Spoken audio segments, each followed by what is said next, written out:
Assalamu alaikum students. Today we are going to discuss the second chapter of class 8 geography, agents of landforms changes. यानी कि landform में किस तरीके से जो है वो changes आते हैं, इस चैप्टर में हम वो पढ़ेंगे. Page number 11. Starting with the first, landforms होते क्या हैं?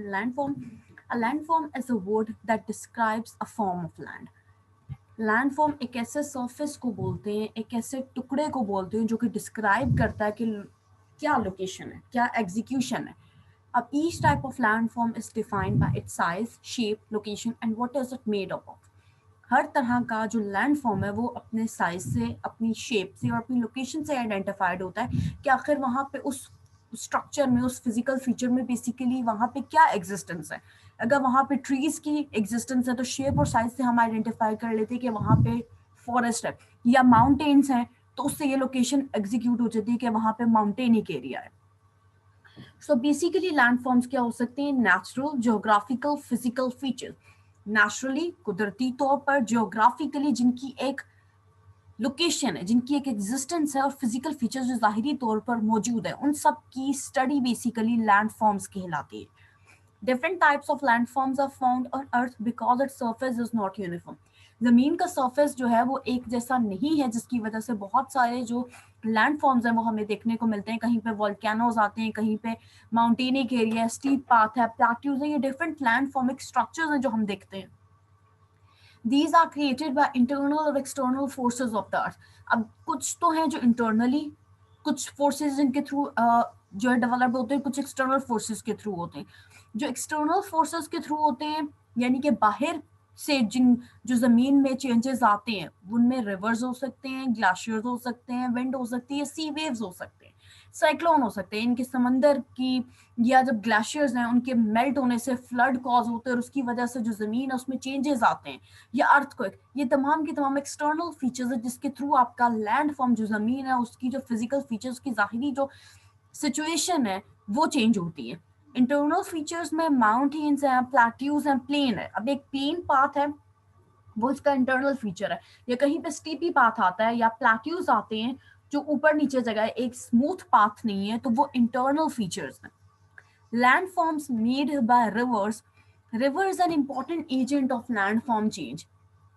रिवर एक बहुत इंपॉर्टेंट फीचर है जो कि आपकी जमीन की सिनेरियो को, जमीन की ज़ाहिरी कंडीशन को तब्दील कर देता है. Permanent rivers are found in those areas which receive rainfall regularly. Rivers वहां पे मौजूद होते हैं जहाँ पे पर्टिकुलरली रोज बारिशें हो रही हैं. So presence of mountain provides initial slope for the flow of surface of water in tiny channels. Mountains से जब पानी, जब ऊपर से स्लोप की सूरत में पानी आएगा तो वो बहुत तेजी के साथ जो है वो अपनी डेस्टिनेशन तक पहुंचता है. यानी कि जब स्लोपी जो पाथ होते हैं, जो प्लेट्यूज पाथ हैं, वो उनमें, प्लेट्यूज नहीं सॉरी, स्लोप्स जो हैं उनमें जो वाटर की फॉर्मेशन है या वाटर का जो चैनल है वो बहुत तेजी से जो है वो नॉर्मल जो है प्लेन पाथ की तरफ आएगा. अगर आप प्लेन पाथ पे पानी की मूवमेंट को देखेंगे तो वो बहुत टनल्स और ट्विस्ट और टनल्स की सूरत में जाएगा. लेकिन जब हम स्लोप से पानी को फेंकते हैं या पानी का चैनल चेक करते हैं तो वो बहुत तेजी से अपनी नॉर्मल पाथ की जानिब जाता है. अब यहाँ पे 3 किस्म के जियोलॉजिकल टास्क हैं जो हम स्टडी करेंगे कि रिवर्स से किस तरीके से चेंजेस आ रहे हैं. पहला है एरोजन. रिवर बैंक जो है उसके टूटने से, इरोड होने से, चीज के टूटने से, पत्थर के टूटने से, सॉइल के टूटने से जो चैनल क्रिएट हो रहा है, पहली वो फॉर्मेशन है. Second hand transportation.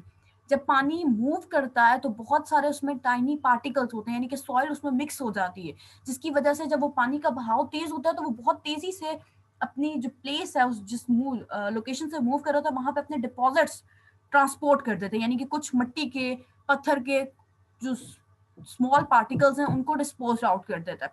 और डेपोजिशन, एंड पे उसकी जब डिपॉजिट हो जाता है, उसमें जो भी मटेरियल था, रॉक थी, सॉइल था, व्हाटएवर इट इज, तो वो उस जगह पे डिस्पोज्ड आउट हो गया, यानी कि डिपॉजिट हो गया, उस जगह पे इकट्ठा हो गया और वो पानी जो है वो आगे फ्लो कर गया. ये 3 वेज हैं.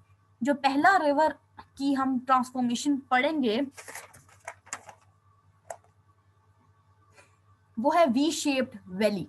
जैसा आपको पिक्चर में भी क्लियर जो व्यू आ रहा है कि पहाड़ है, पहाड़ से पानी का जो फॉर्मेशन है वो नीचे की तरफ ढलवानी, जो प्लेनिक एरिया उसकी तरफ आ रहा है, और पानी बहुत तेजी से मूव करेगा, जिसकी वजह से जितना भी उसका मिट्टी है, रेत है, वो उस पानी में डिसॉल्व हो जाएगी, और वो तेजी के साथ जब नॉर्मल पाथ तक आएगा तो उसमें टनल्स बनते जाएंगे, यानी कि उसमें एक वी शेप्ड सरफेस बन जाता है, और जो रिवर है वो मूव कर रहा है वी शेप्ड। ये जो हमारे पास पिक्चर में भी क्लियर आपको व्यू आ जाएगा कि पानी है, यहाँ से पानी मूव कर रहा है, और ये वी शेप्ड जो आपके पास टनल बन गया, एक पाथ बन गया, इसको वी शेप्ड वैली बोलते हैं।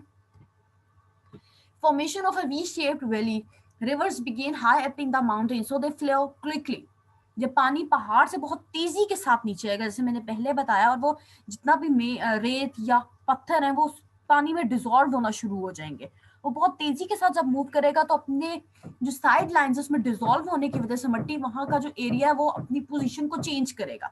यानी कि अगर एक प्लेन पाथ है, जैसे हम ये पिक्चर में देख सकते हैं, प्लेनिक पाथ है, तो जब वो पानी उसमें से तेजी से मूव करेगा तो पानी में उसके पार्टिकल्स, उसके रेत पत्थर जो है वो डिसॉल्व होंगे, और उसमें जो पाथ है वो वर्टिकल फॉर्म में हो जाएगा। सो ये एक वी शेप्ड वैली की सूरत इख्तियार कर देगा कि पानी का बहुत तेजी से फ्लो हुआ, और जितने भी पार्टिकल्स थे वो उसके साथ डिसॉल्व होते गए, और उसने एक वी शेप्ड जो है वैली की सूरत इख्तियार कर ली, कि साइड्स पे वी शेप्ड बन गई, और साइड पे सराउंडिंग्स जो सेंटर्ड है वहां से रिवर मूव कर रहा है, फ्लो कर रहा है। सेकेंड आता है हमारे पास वाटरफॉल्स। पानी जो है, waterfalls often form in the upper stages of a river when it flows over different bends of rocks. It erodes the of rocks more quickly than hard rocks. Okay, दो तरह के rocks materials हैं हमारे पास एक hard rock material होता है, एक soft rock material होता है। ये आप इस पिक्चर में भी क्लियरली डिपिक्ट हो रहा है कि जब पानी है, पानी का बहाव बहुत तेजी से हुआ, तो जो हार्ड रॉक मटेरियल है, ऐसा पत्थर जो इजीली डिसॉल्व नहीं होता, वो पानी में डिसॉल्व नहीं होगा, वो अपनी पोजीशन पे बरकरार रहेगा, जो कंपीट कर रहा है पानी के साथ वो अपनी पोजीशन पे स्टेबल रहेगा। लेकिन जो सॉफ्ट रॉक होगा वो हार्ड रॉक से just beneath the hard rock होगा, और वो पानी के साथ डिसॉल्व होगा, वो मिट्टी है, वो रेत है, वो जो भी है, वो उस पानी में डिसॉल्व होना शुरू हो जाएगा, जिसकी वजह से उसकी शेप जो है वो चेंज हो जाएगी। अब आप ये देखें पिक्चर में, ये जो हार्ड रॉक से जो पानी फ्लो कर रहा है उसको बिल्कुल स्ट्रेट मूव करना चाहिए था, लेकिन जो सॉफ्ट रॉक होने की वजह से उसमें वो चीज डिसॉल्व हो रही है, और डिसॉल्व होने के साथ साथ उसमें ये चैनल, उसमें ये जो पाथ ड्रॉ हो गया है, इसकी वजह से ये सॉफ्ट रॉक उसमें डिसॉल्व होकर जो उसके चैनल्स हैं वो कंप्लीट वो चेंज होना शुरू हो गए हैं। So when the river cuts the upper layer of the hard rocks and or the bends, it tends to erode the lower hard rocks to a great depth. जो soft rocks है वो बहुत तेजी से डिसॉल्व होना शुरू हो जाएंगे, जिसकी वजह से जो वाटरफॉल का चैनल है, एक इंटेंसिटी है वो चेंज हो जाएगी। इस क्लियर्ड पिक्चर, इस पिक्चर में पूरा मैकेनिज्म शो हो रहा है कि किस तरीके से वो सॉफ्ट रॉक को, जो पत्थर है, जो रेत है, मिट्टी है, उसको डिसॉल्व करके उसके पूरे चैनल को, जो पूरा लैंड फॉर्म है, उसको चेंज कर रहा है।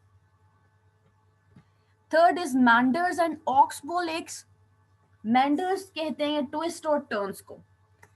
Occurrence of hard and soft rocks in the river results in the creation of uneven of erosion of river. A meander is a curve in a river. Meanders form a snake-like pattern as the river flows from across a fairly. यानी कि जब पानी move कर रहा है, पानी जब का फ्लो जब हो रहा है, तो उसमें हार्ड और सॉफ्ट रॉक्स दोनों मौजूद है, जैसे हमने वाटरफॉल में ऑलरेडी डिस्कस किया। अब जब पानी मूव कर रहा है तो प्लेनिक पाथ पे जब हम पानी गिराते हैं, जो बिल्कुल स्टीप पाथ, बिल्कुल नॉर्मल प्लेनिक एरिया, उस पर पानी गिराएं तो वो बिल्कुल नॉर्मल कट्स और टनल्स की सूरत अख्तियार कर लेगा, यानी कि वो जिग जैग फॉर्म में मूव करेगा। जब वो जिग जैग फॉर्म में मूव करेगा, जो वो जिग जैग फॉर्म्ड है उसको स्नेक शेप भी कहा जाता है। इनके जो स्नेक शेप या जिगजैग फॉर्म है उसको मेंडर्स बोला जाता है। अब जब स्टीप पाथ यानी कि जो नॉर्मल पाथ पे पानी फेंका जाएगा तो वो जिगजैग फॉर्म में मूव करेगा, और जिगजैग फॉर्म में मूव करने के साथ साथ वो मेंडर्स कहलाएंगे।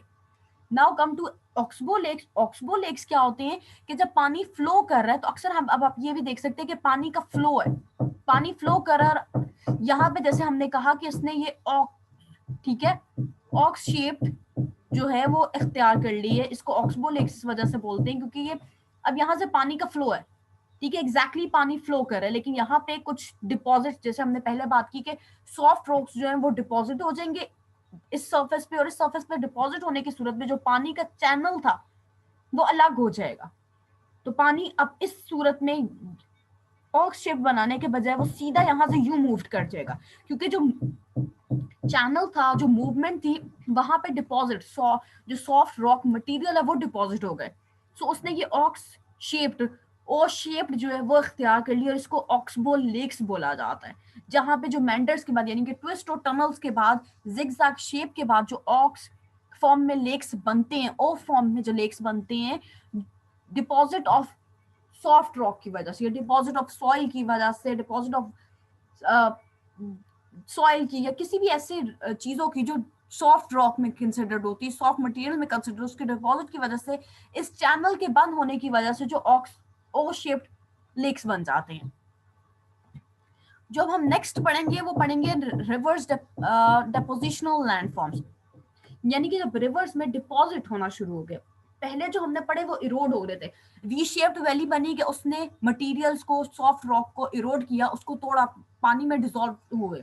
वाटरफॉल भी इसी तरीके से कि हार्ड रॉक्स हैं, हार्ड रॉक्स की जो सॉफ्ट रॉक्स हैं, पानी का बहाव तेजी से फ्लो हो रहा था और उसमें जो सॉफ्ट रॉक मटेरियल्स थे वो डिसॉल्व होना शुरू हो गए। और इसी तरीके से मैंडर्स और ऑक्सबो लेक्स हैं कि वो डिपॉजिट करना शुरू कर देगा। अभी जो हम डिपोजिशनल लैंडफॉर्म्स पढ़ेंगे उसमें पहली फॉर्म है flood plains. In plains during flood, the river water comes out of its channel and spread over vast stretches of land. During this process, it deposits its sediments too. In this way, a smooth plains cover comes into existence, which is called flood plain. Flood plain नाम से clear हो जाता है, flood कहते हैं सैलाब को।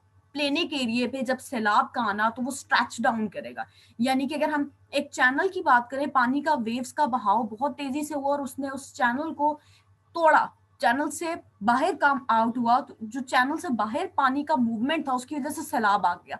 जब सैलाब आया तो पानी ने स्ट्रेच डाउन किया। जब पानी स्ट्रेच डाउन होगा और वापस वो दोबारा से एक नदी की सूरत इख्तियार कर लेगा, एक स्ट्रीम की सूरत इख्तियार कर लेगा, तो जहां से वो स्ट्रेच डाउन हुआ था, अगर सपोज यहाँ से यहाँ तक वो वाटर जो है वो स्ट्रेच डाउन हुआ, ठीक है, फ्लड की सूरत में, तो उसने अपने डिपॉजिट्स जो है वो साइड लाइन पे छोड़ दिए, जिसकी वजह से फ्लड प्लेन्स कहा जाता है। और फिर दोबारा जब वो उन्होंने अपनी स्ट्रेचिंग को ओवरकम कर लिया तो एक स्ट्रीम लाइन इख्तियार कर ली, एक नदी की सूरत इख्तियार कर ली और वो वाटर फ्लो करता रहा। ठीक है, फ्लड तब आता है जब वाटर चैनल एक्सेड हो जाता है, यानी कि उसकी जो मिकदार है, उसका जो चैनल है, उसका जो बहाव है वो बहुत तेज हो जाता है, तब फ्लड आता है। फिर आते हैं जी नेचुरल लीव्स। नेचुरल लीव्स कहते हैं a natural leaf has a long, broad, low shape and is composed of sand and coarse silt, which was built by a stream floodplain and along both sides of its channel, especially in the times of flood when water overflowing its normal banks is forced to deposit the coarsest part of its land. सैलाब आया, सैलाब जैसे हमने ऊपर flood plains की बात की, सैलाब आया, सैलाब आने से वाटर का जो स्ट्रेच डाउन थी वो एक्सेस हुई, यानी कि वो स्ट्रेच होने की वजह से उसकी जो कॉर्नर्स थे वहां पे मिट्टी को, ये जो रॉक्स थे, मट्टी थी, रेत थी, उसको डिपॉजिट किया। उस डिपॉजिट स्लिट को नेचुरल लीव्स बोलते हैं। जो स्लिट है, सैलाब वापस मतलब जब सैलाब आया तो उसने अपने साथ जो मटेरियल था, उसमें जो चीजें बह के आई, वो एक पाथ पे, एक एक्सिस पे डिपॉजिट हो गई, और डिपॉजिट होने के बाद उन्होंने दोबारा एक नदी, एक स्ट्रीम की सूरत अख्तियार कर ली, तो उसको नेचुरल लीव्स बोला जाता है। Delta, when a river enters the see its speed is reduced. River deposits it's material in its channel, कि जब पानी जो है वो समंदर से निकलता है बहुत तेजी के साथ, जब उसका बहाव होता है, तो एट देन एक टाइम पीरियड ऐसा आता है जब उसकी स्पीड कम होना शुरू हो जाती है और रिवर जो है वो अपने मटेरियल्स को डिपॉजिट करना शुरू कर देता है। जो भी उसमें पानी में डिजॉल्व हुआ था उसको डेल्टा बोलते हैं। कि जगह जगह जहां पे हम देखते हैं कि पानी का बहाव जो बहुत तेजी से होता है, जब हाइट से स्लोप से बहुत तेजी से पानी का बहाव हुआ, तो उसमें जो भी मटेरियल्स थे वो डिसॉल्व होना शुरू हो गए, और उन मटेरियल्स के डिसॉल्व होने की वजह से हमारे पास डिफरेंट जो स्ट्रक्चर्स हैं वो बन जाते हैं। डेल्टा एक ऐसे स्ट्रक्चर को बोलेंगे, आप कह लें कि मिट्टी का डिपॉजिट एरिया, कोई भी एक ऐसा एरिया जहां पे मिट्टी बहुत ज्यादा डिपॉजिट हुई हुई है, या फिर कोई भी ऐसा रेत का एरिया, या फिर कोई पत्थर, इस तरह का जो एरिया होता है उसे डेल्टा बोलते हैं। कि उनकी चीजों का बहाव एक जगह पे आके रुक जाता है, बहुत तेजी से फ्लो किया, उसमें बहुत ज्यादा एक्सेस मटेरियल था, जब वो चीजें जगह पे डिपॉजिट हो गई, ठीक है, लीव्स बन गई, फ्लड प्लेन्स के बाद लीव्स बन गई, और उसके बाद जब पानी ने मूव किया बहुत स्पीड पे जाने के बाद उसकी स्पीड कम होना शुरू हो गई, वेव्स जो है वो नॉर्मल स्पीड के साथ मूव करने लग जाए तो उस जगह पे जो है आपकी डेल्टा है वो डेल्टा प्लेन्स बन जाते हैं, यानी कि जब वो डिवीजन होती है और उसके बाद डेल्टा प्लेन बन जाते हैं जो आपके पास रफ एरिया होता है। This is it, Allah Hafiz.